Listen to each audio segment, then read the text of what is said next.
did we end up in a situation where there's a generation of people who works 40 hours a week, can barely pay their rent, and seems to have like no forward trajectory? The problem in the world today is that the meta has been figured out by the people who usually employ you.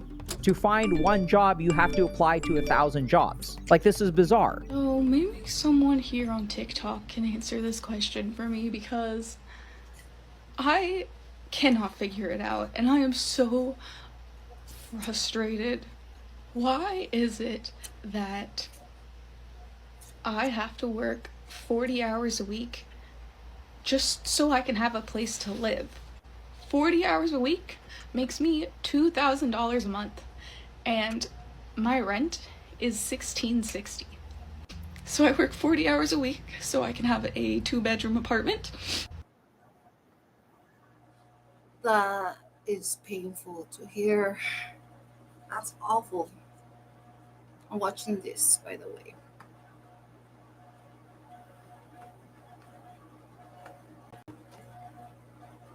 That. And that's why I don't live in the United States. Because, yeah, I tried it. And I was alone. All my family's in Mexico, so yeah, I'd rather not do that. And an extra $300 a month. Like, doesn't cover my phone, internet, food, you know? So not only do I not have any extra money, but just working makes me so exhausted that I don't have time either. Like, I get off work at 5:30, come home, and I'm just so tired. I'm so tired that, like, anything that I need to do outside of work, I then just push off to, like, the weekend. And I'm like, I'm just too tired to do this after work. I'll wait until Saturday. So then I end up with so much to do on the weekend that ends up having to be split into 2 days. And that's why people end up with burnout and then homeless and crazy on the street. Because I don't think the problem is that working like that, like, it takes a little bit of extra to be able to get everything covered for. I don't know. I tried working in the United States. I had a job, and then I had my online hustle, and I had no free time where I could just like not do something, where I could just create something, where I could just talk to people and have real interactions. I was always working. That is tough. But that's why we have to like learn how to save. But I'm mainly watching this for myself because, yeah. I continue. I just stop talking so much. I don't know. I'm trying to talk more in between of these things because I don't want to just like not input my own ideas, not input my own creativity. So, and I'm new to this reacting stuff, so leave me alone. So I have to do stuff on both Saturday and Sunday. So then I don't get a day off. I don't get a day to relax. I don't get to decompress. So it is really like working 7 days a week, constantly. And I don't want to do that anymore, right? Like, I don't care how poor and miserable I would have to be, but I literally can't have a place to live without this, you know? Like, I don't know what to do. I'm not made for this. I don't have the money, time, or energy to enjoy my life outside of work, and I don't know what to do about it anymore, you know? I'm so tired. So, there's some stuff, you know, when people see this, I think a lot of people's reaction is, okay, look, like, I don't know what you were expecting. I mean, so working 40 hours a week, you know, is what you have to do to sustain yourself? Like, where do you get the idea that you're entitled to anything more? So when I think about people like my grandmother, you know, this is the sort of thing that I think is so hard for us to understand. And we'll get into why that is. But when my grandmother was growing up, like, survival was not guaranteed. They would get money on the first of the month. When my grandma was growing up, she didn't have shoes or food or clothes, or like she would put blankets on the floor to sleep. She would sleep on the on the ground, on the literal dirt. That's because they were natives. And then when she got older, she crossed over to the United States. And then eventually I was born over there. So, like, we didn't pay to, like, check to check. That's new to me. We being on survival mode. And now, like, learning how to have free time and how to, like, just chill and know that I'm okay, that I don't need to continue hustling constantly to survive, that I'm okay with what I do, with what I make, and I can make it work. That's been tough. But, like, I'm okay. And I'm learning how to, like, chill and do things for funsies and all that. Because the school I have from my grandma was the tough hustle, hard work. Like, I remember going to the flea markets with her and always hustling. Like, I grew up in the flea markets. So, like, yeah. And after I tried working a regular job and I hated it, because constantly doing the same thing over and over and over again. After having a childhood in the flea market, to me was not possible to adapt to not having my own stuff to sell. So I really love that we have online stuff now, because I can use my skills online. And yeah, to me it's pretty much like the mercadito. Like, I'm putting up my shop, making it all nice, and getting new products and moving product around. It's like the mercadito, like the flea market experience to me. Oh my goodness. So I empathize with this girl that I don't think that's what we humans are supposed to be doing, having a job where everything's the same. Everything's the same. Like, not everything in life is the same. We need something else that's more, I don't know, this is just my hypothesis. We need something else that's more balanced between work and then taking a break at home. But I think also the phones are taking, like, a lot of our mental stability, and they drain us from our energy when we're only focusing on the screen after working all day. So we don't really get to invest in what makes us happy, which is working out, creating art, and talking to your people that matter. And I think that's why we get so drained after work. That's my little hypothesis, because that's why I used to get so tired, because I was focusing on the things that were fake, that were not really needed. We can consume less, spend less money, work less, and create more of our own. And I think that will be better. And they would literally run out of money on the 25th of the month. They would not have any money left over for food or things like that. They would run out of flour. They would run out of sugar. So, like, survival is not even guaranteed. Like, even having a place to live and being able to pay for your food, that is the standard that is not guaranteed if you lived in the world 100 years ago. Even being able to do that was considered a success. Because a lot of people didn't have that. Infant mortality was 20%. So now we look at this, and a lot of people will be like, okay, like, what do you expect, right? Life is hard. You got to work 40 hours a week, and then you got to, like, lift yourself up, and you got to, like, get paid more, maybe live with a roommate, like, change your circumstance. I think all that stuff has some merit to it. But let's understand how we ended up here. How did we end up in a situation where there's a generation of people who works 40 hours a week, can barely pay their rent, and seems to have, like, no forward trajectory? Motivation comes and goes, but sometimes it isn't about pushing harder. It's about finding the right support. That's why we developed HG Coaching. Coaches will help you turn thoughts Wanna see into an ad? actions, actions into habits, and habits into a different life than the one you're living right now. People who go through our coaching program experience, on average, a 58% improvement in the sense of direction and purpose in life, and also experience reductions in feelings of stress and anxiety. Real change doesn't happen overnight, and it rarely happens alone. So if y'all are interested in getting unstuck and moving forward, check out the link in the description below and give HG Coaching a shot.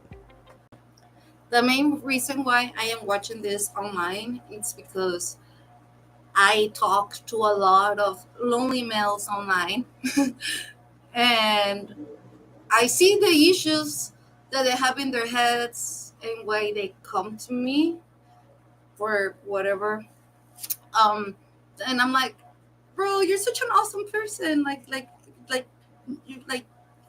don't be so sad. There's so many things that we can do to not be so sad. So like that's why I started sharing happy things, because I wanted to make more people happy, because I saw that I like I saw a pattern. I saw a pattern where a lot of men are so lonely, and I'm just like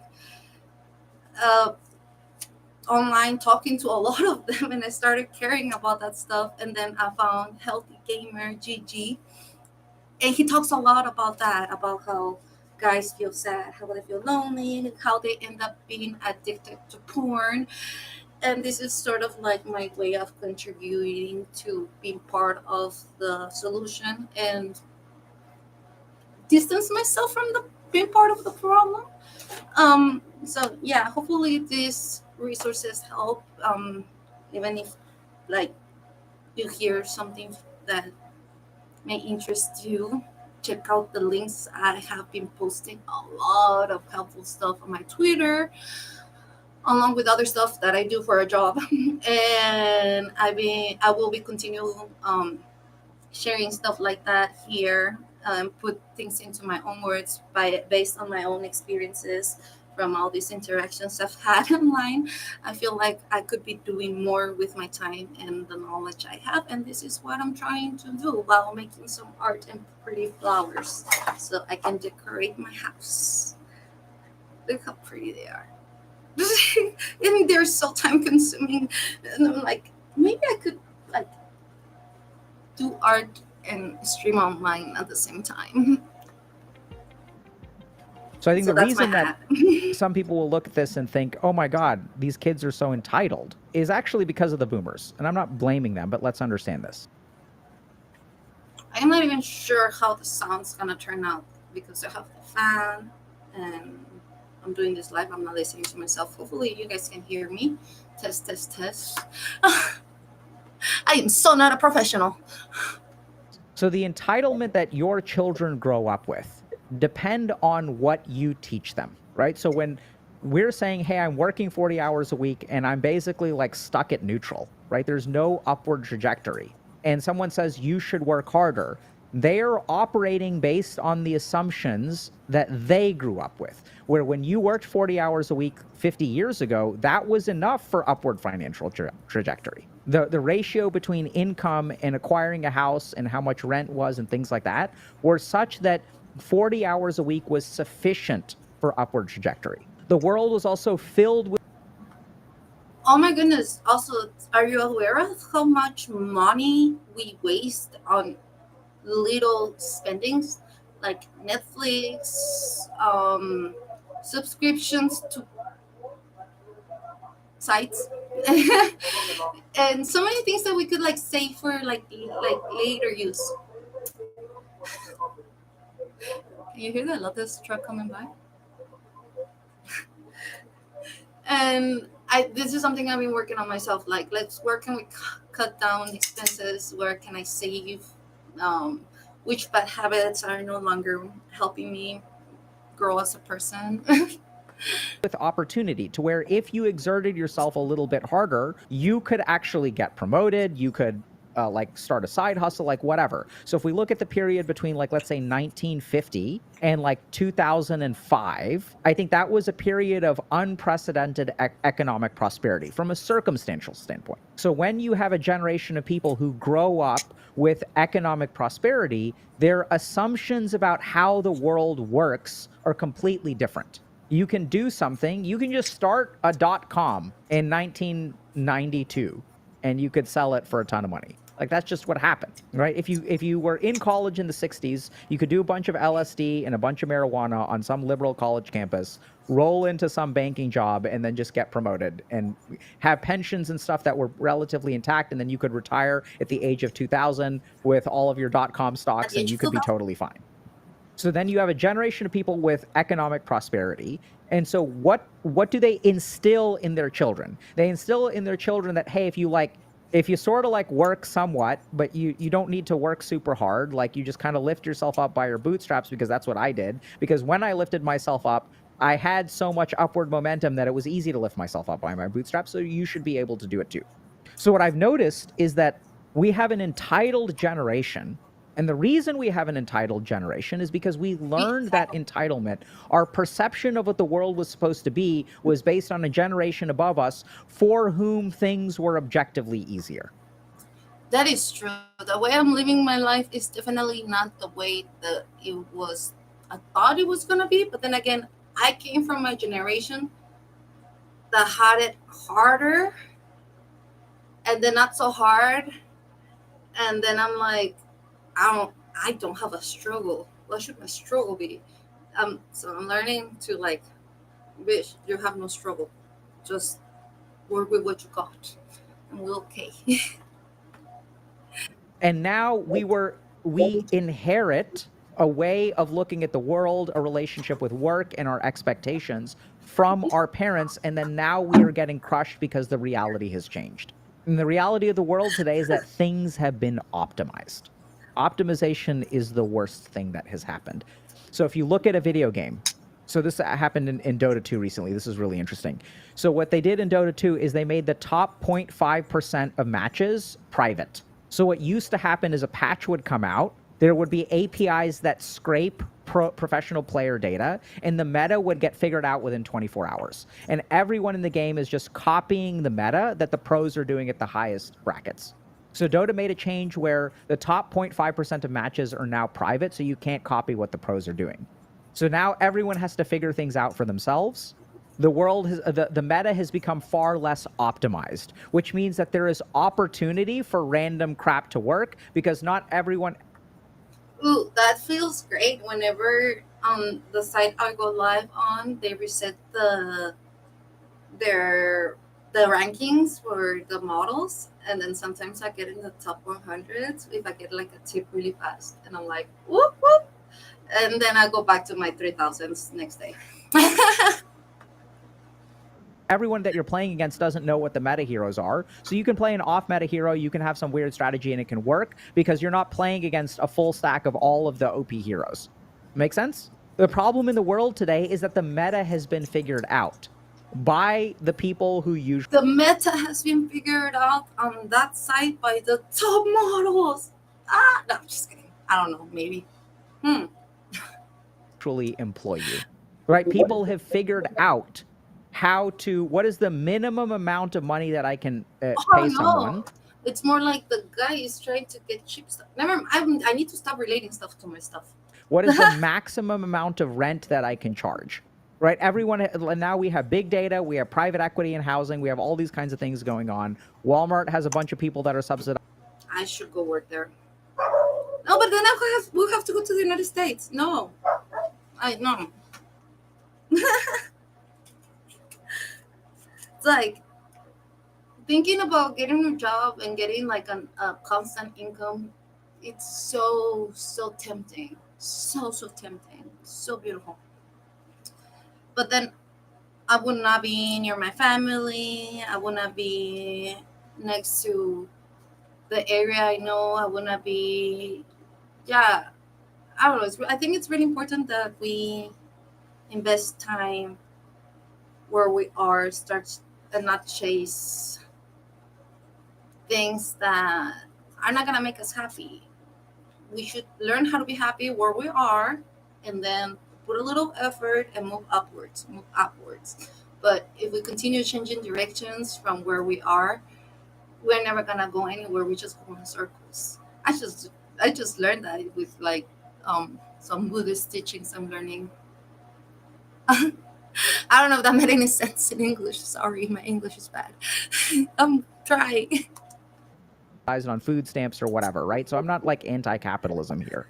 I'm just saying that the meta has been figured out. And since the meta has been figured out, all of the opportunity that existed, all of the random crap that you could fall backwards into, like 30 years ago. Oh yeah, before you could like post random YouTube of you eating a tampon on YouTube. Random video of you eating a tampon on YouTube, and you will get freaking viral for doing things like that. But now it seems like there's a lot. I don't know. Never mind. I don't even watch TikTok anymore or stuff that's fast consuming or for the sake of giving me an impression. I just stick to health stuff. Sometimes I go a little bit into like watch Blair White or watch chaotic viewing for different points of view of my perspective in life, because they're like so different from me. So I like watching different things like that, but long versions, not short. I'm working on having a good attention span, and that's hard. You can't do anymore. You can't walk into a place, give your resume, and find a job. It doesn't work like that anymore, because all of these processes have been optimized and the efficiency has increased like 1,000-fold. And in this efficiency increase, a lot of weird things have happened. The internet showed up, which made it easy to apply to 1,000 jobs. And so now the standard has become, now there's been an equilibrium where to find one job, you have to apply to 1,000 jobs. Like, this is bizarre. So what used to be an advantage has now become a disadvantage, has now become maladaptive. So the meta has been figured out and we are getting crushed. I think that's happening to everything that we consume. You can see it on the trees and how we're getting less nutrients. So now we have more food being produced, but it's less nutritious. Now you have more jobs being given out, and people not being able to afford to live properly. You have all this content that's so empty. I think everybody's just trying to like go crazy, do one after the other, one after the other. It's making us lose what it used to have soul in what we produce and what we consume. And I think that goes for like everything, like the microverse is the same as the macroverse. I don't know. Smart people say it better. But yeah, I think that all of this can be reflected with the way we work, the way we interact with people, the way we consume things. I think they're all related. We need to we move too fast too soon, and we're burning out fuel too much. We're consuming too much, and that's just making us so sad. At the same time, I think that there are some difficult truths that we have to face if we're in this situation, because this is the situation that we're in, right? There's not like, we can complain about it, but we don't live in a world where complaining about things changes them, unfortunately. So now the question becomes, if you're actually like a millennial or Gen Z or Gen Alpha person who's getting dumpstered by how everything is optimized by people like private equity firms, and I'm not like anti-private equity, that's just the nature of things right now, okay? Now the question is, what do you do about it? So here's my first bit of advice. And this is where things are going to sound really like lack of compassion, okay? But this is like, if you want to know what to do about it, things are not going to be easy. What you have to understand is that you are playing life at a disadvantage. So all of the solutions are going to suck. It is going to be a lesser of two evils. There's no good solution here. The first thing that I would say is be careful about tiredness. So let's understand where tiredness comes from. Tiredness comes from when we see a life where there is no forward trajectory. There's no sense of hope. There's no sense of, if I invest effort, if I were to ask this person, if you were to work 10 hours harder every... What will happen to my life if I invested 1 hour extra on YouTube Live. I got $5 the other day. That was great. Week, what would happen to your life? They will say nothing. So I want y'all to understand this very, very, very clearly from a neurological perspective. The moment that you conclude that additional effort will not change your life, your brain and your body will start to feel more tired. Tiredness is an energy conservation strategy. When bears hibernate, the reason they hibernate is because if they go out and they spend 10 hours looking for food in the wintertime, they will find no food. It is not worth it to invest energy because the yields will be very low. And then what do you imagine the subjective feeling of a bear is when it hibernates? It feels incredibly tired. Tiredness. I used to be very tired back whenever I was bigger. I used to sleep a lot. And then the moment I would wake up, I would work my ass off for days. Like I would not go to sleep. And then I would eat a lot. And then my body would be, bitch, this is too much. And it would just shut down. Like I would just be lethargic. And it was because my body was overworking too much by just digesting the food with no nutrition. So I wasn't really feeding myself. I was not having any nutrients. So everything was being converted to fat and then leaving me lethargic, and then I would just go to sleep. So that sucks to be always in that state of mind where you gotta fastly go and consume fast and then just save your energy because that's not really what you're needing to do, I guess. For myself, I don't know about the bears. Is a protective mechanism to conserve your energy. Sometimes I have thoughts, sometimes I try to make them coherent, but I get lost while I'm trying to figure out how to pronounce things. So I apologize. When things look bleak and when you wait for greater opportunities to arise.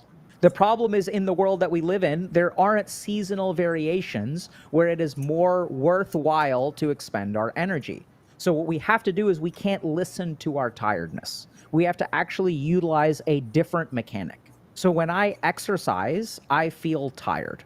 The second aspect of tiredness is that the more you engage in tiredness-inducing activities, the more resistant to tiredness you will become. So if I exercise, I feel exhausted. The second day I go, I feel less exhausted. The third day I go, I feel less exhausted. Our body, thankfully, has an adaptive mechanism where the more that I do things that are difficult for me, the easier they will become. So then what happens is we feel tired all the time. We don't really embrace it. We're always operating on empty. And when I get a little bit of energy, I go ahead and do my work, right? And now I'm spreading my work out over 2 weekend days. And this is where I think there's another brutal truth here, which is I have never met someone who is in this situation who did not have one of two things going on. The first is some form of undiagnosed illness. Yeah, that anemia part, you can still be fat and be anemic. Not anorexia, the other one, but anemic.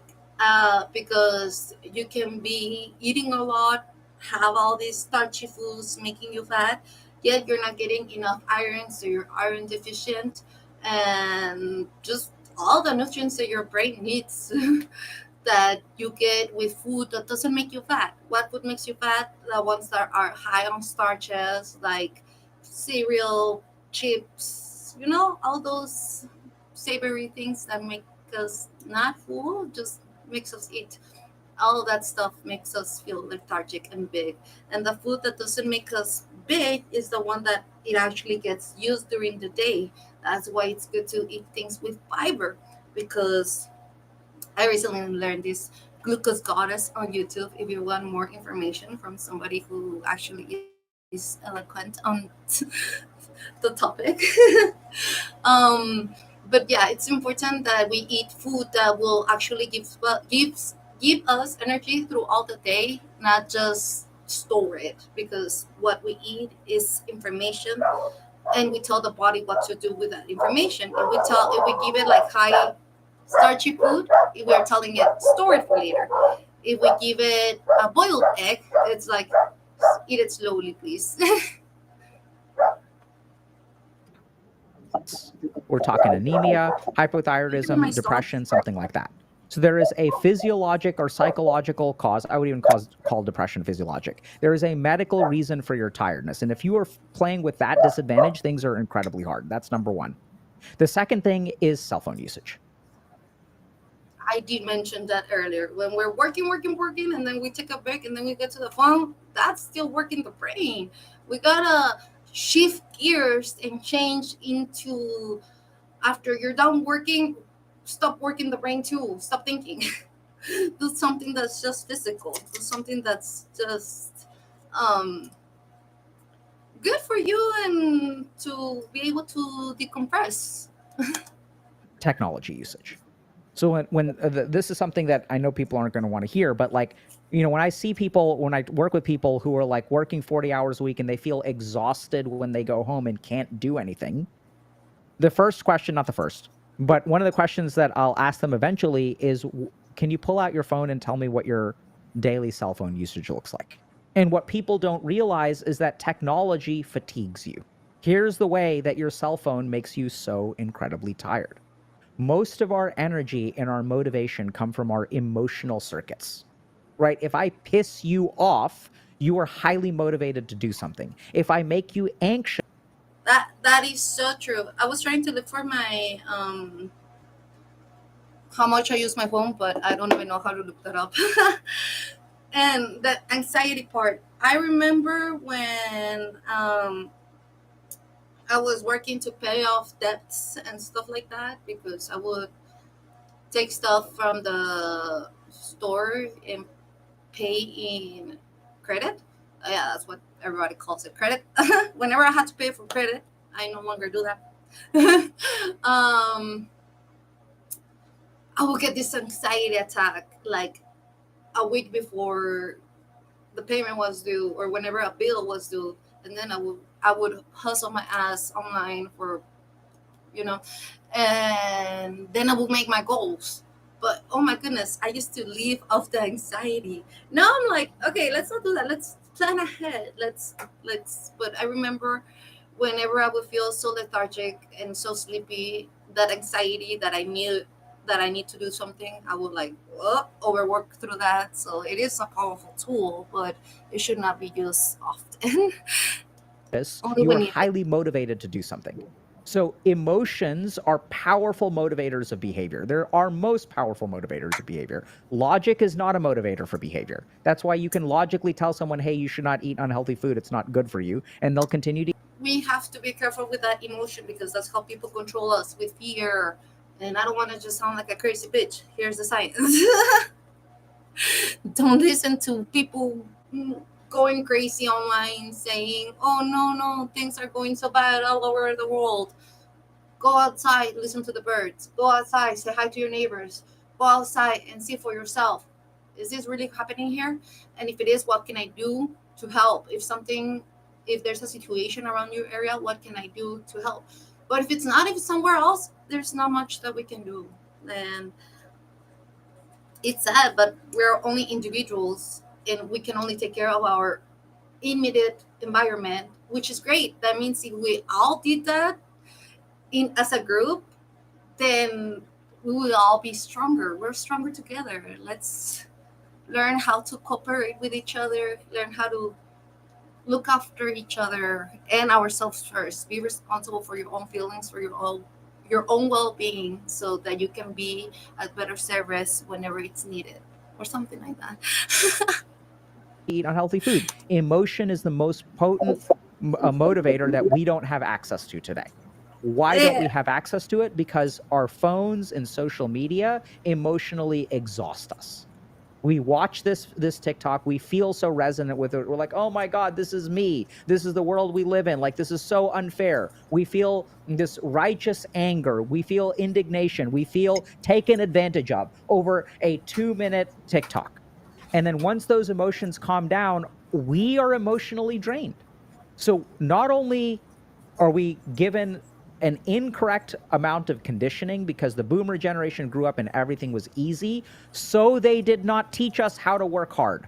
They achieved success by being lazy and lucky. So what did they pass on to us? They passed on to us not a serious work ethic. They're like, hey, just work harder and it'll work out.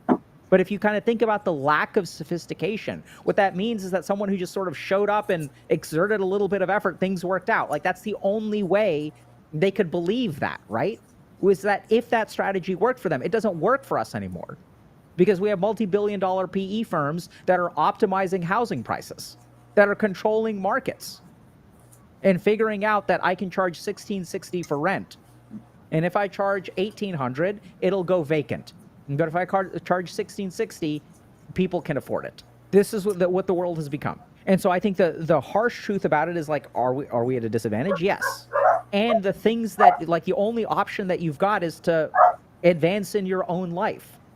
I don't think that you can wait for other people to fix this situation for you. By the way, you should absolutely vote, because another really, really funny thing that happened. Oh my goodness. Oh my goodness. Oh my goodness. You can even write to your people, the ones that are in power, those people, the congressman. I don't know. I remember having a letter from a lady from Texas, and I chickened out, but I did wrote to her after winning a tournament for wrestling in state. Well, I didn't win, I got 5th place. And she gave me a letter, and she said if I ever needed anything, I could write her back. And I did, and she did responded. Like, those people, the people that are your representatives, they do respond. And this is from somebody that's in Mexico. But because of family, I rather stay here. But in the United States, you guys have so much more power. We all do. If we speak out more, and it's just that, yeah, we lived a lot of that our vote don't matter, that our voice don't matter. There are people listening. They just want to hear the command, hey, we need something here.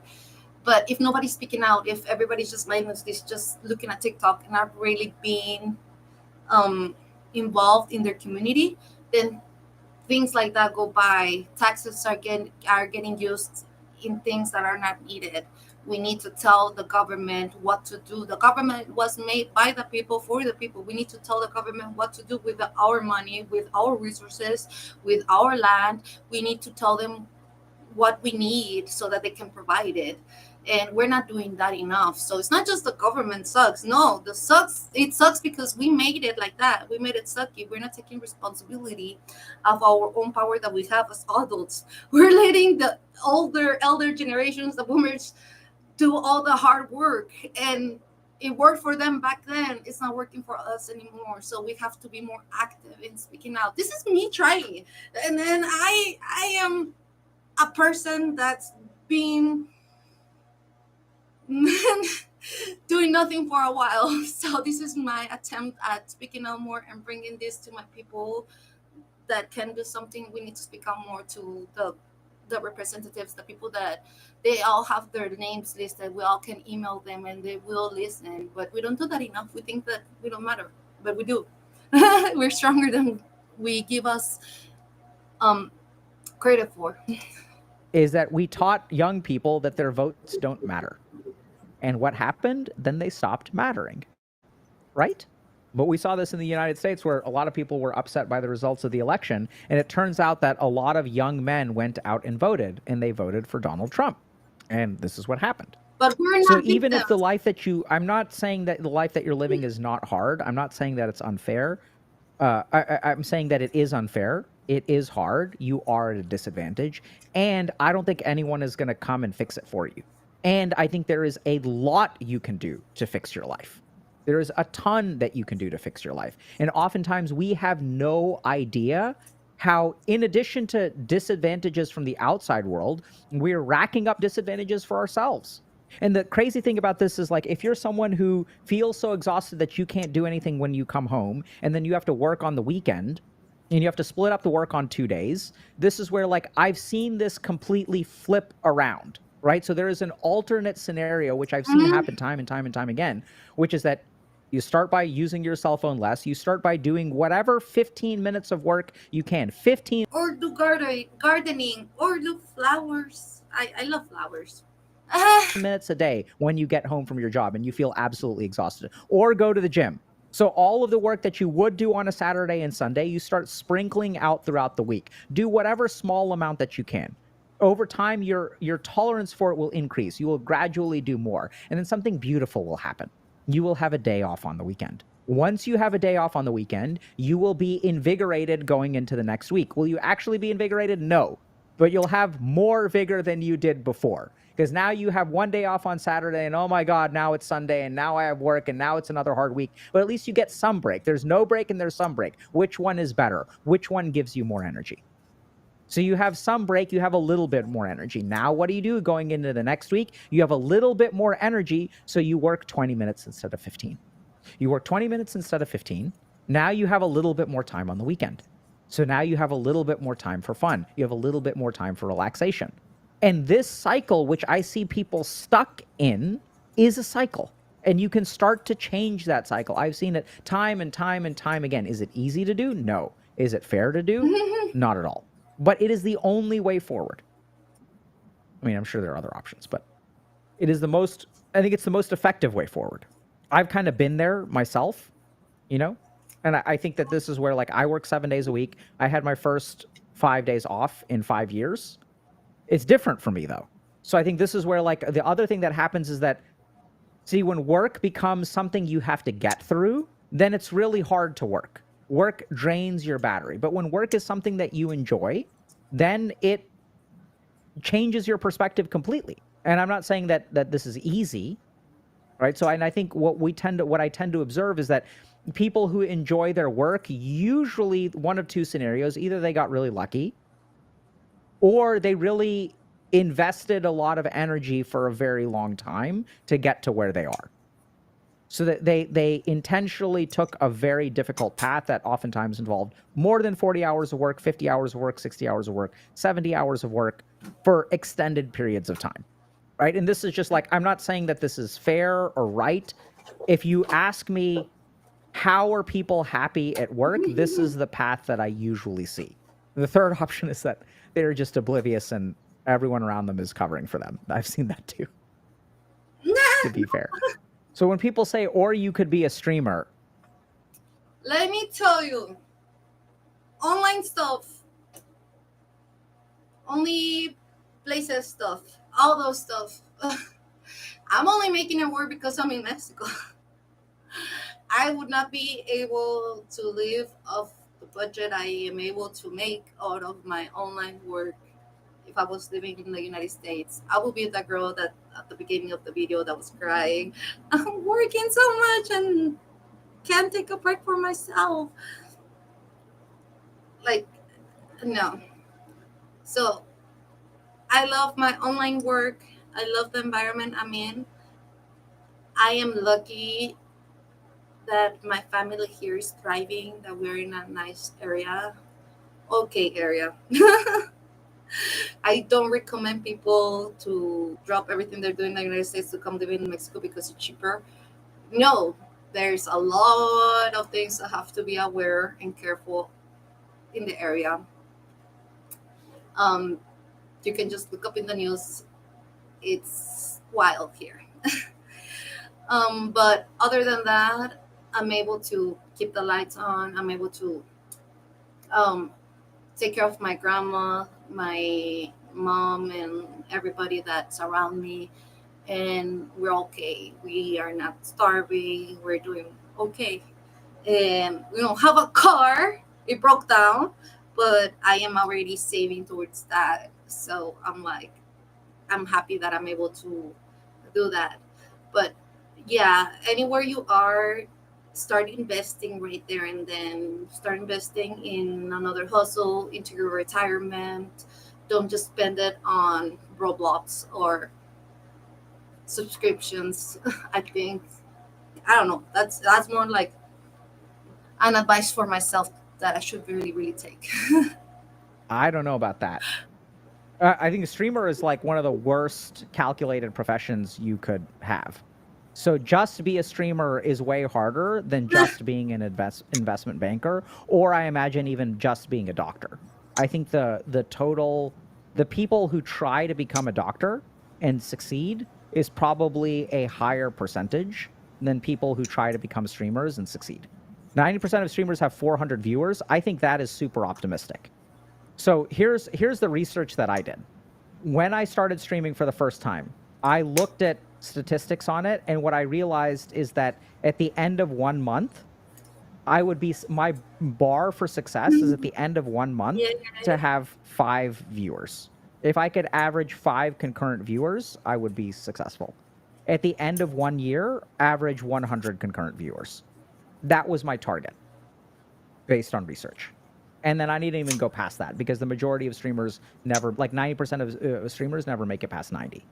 So for me, it was like, even if people didn't watch, it was like, it was a chance for me to sort of share my ideas, kind of think about things, like get my, hopefully help. And that was a win for me, right? So if I could help 5 people in 1 hour, that is 4 more people than I could help if I was working in my office. If I could help 20 people in 1 hour if I could help 100 people by the end of a year, then that would be like 99 more people than I can help in 1 hour. So that was a huge success.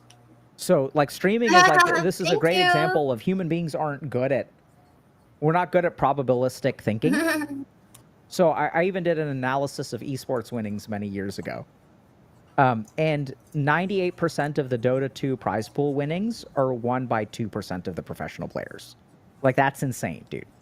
Which means that 98% of people, 98% of players, like, earn very little. And those are professional players, right? That doesn't even include all of the amateurs who are, like, trying to go pro. Hey y'all, hope you enjoyed today's video. We talk about a bunch of topics like this on the channel, so be sure to subscribe for more. A little reshare of the video if anybody is interested in hearing more about this topic. I am really curious how the sound turned out to be because my dogs were barking, the fan is on, and I never really checked. So let's see how that turns out. I started some of the work and I'm gonna take a break now because the video is over, the one I wanted to react to. I'm just sort of like trying to get used to being live and talking out more because I have not done that in like years. So yeah, this is what it's gonna look out eventually, but for now I'm gonna put them away and gonna work on something else, and I'll continue doing them tomorrow with reacting to something else I want to talk about to you guys. Okay, bye.